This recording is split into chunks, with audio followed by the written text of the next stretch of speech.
আসসালামু আলাইকুম সবাই কেমন আছেন? এই তো জারার লেহেঙ্গা সেলাই করার জন্য মাপ নিচ্ছিল দোকানটাতে।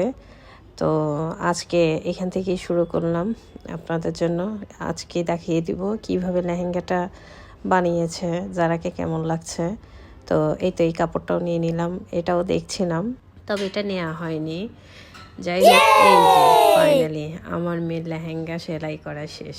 দেখেন তো আমার মেয়েটাকে কেমন লাগছে। মাশাল্লাহ মাশাল্লাহ বলতে ভুলবেন না আমার মেয়েটাকে একবার। আমার মেয়েটা দেখেন আপনাদেরকে ঘুরিয়ে ঘুরিয়ে দেখাচ্ছে তাকে কেমন লাগছে। দেখেন কত রকম অভিনয় করে দেখাচ্ছে আপনাদেরকে।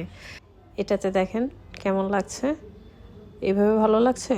ভালো লাগছে না। এখন দেখেন তো, ইয়েস, আমার পাখিটাকে কেমন লাগছে অবশ্যই জানাবেন। এই ড্রেসটাতে ভালো লাগছে নাকি লেহেঙ্গা ভালো লাগছে আমাকে কমেন্টে জানাবেন কোনটা আমার মেয়েকে বেশি ভালো লাগছে।